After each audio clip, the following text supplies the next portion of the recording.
All right, we're going to get into a few specific issues that are caused from fascial problems. First being carpal tunnel. This is numbness and tingling in the hand, specifically thumb, first 2 digits, and possibly the lateral half of the fourth. This can eventually lead to grip and grip weakness, but more for like articulate things, like buttoning your buttons, that kind of grip, holding a pencil. Not really strength. Strength more comes from the ulnar nerve, which is down here, the pinky side. So, how can we prevent and or rehab from carpal tunnel? So, if you think about it, we're always gripping. Here's your carpal tunnel right here. You have a flexor retinaculum ligament, which is the name, which that is not important at all. Don't know why I told you the name of it, but it stretches across the palm here. That sucker can cinch down, it can get swollen. These tendons and everything that run through here can also get swollen, causing entrapment in that zone. That's what causes pinching of the carpal tunnel, which leads to the issue in the hand, okay? So you can actually take this ball and you can work in that zone, okay?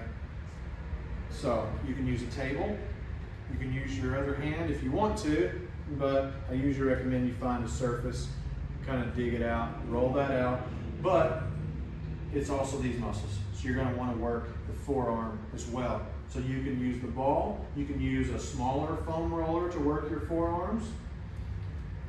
So that's what you're seeing here, see the smaller one?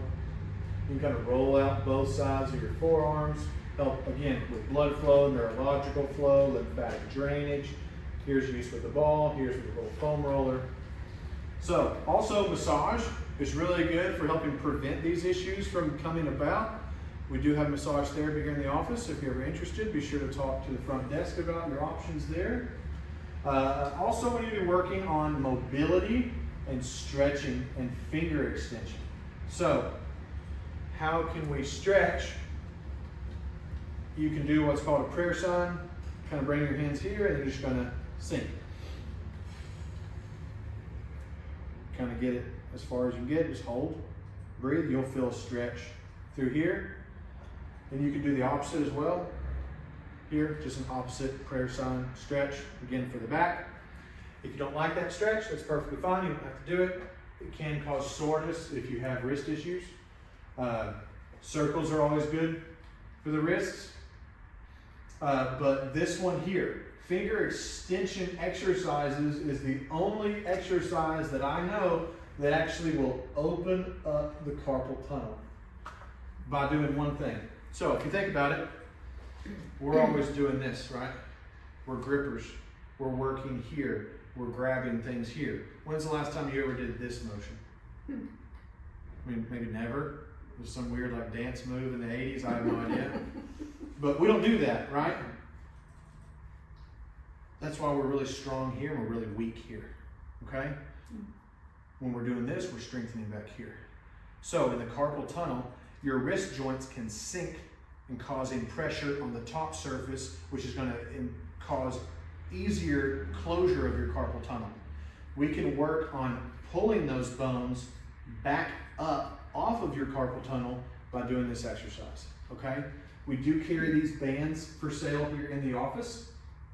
You simply stick your fingers in the holes and you work on expansion. They come with a pack of 3 and they progress, I think, from 4, 6 to 8 pound pressure. And what I'll do is for you guys, probably keep it in your purse. I used to just keep it in my truck or in my back of my pocket when I was actually needing to use it for specific purposes. And at the top of every hour, I would do 10. Top of every hour, I would do 10. That's the simplest way to kind of keep on track, okay?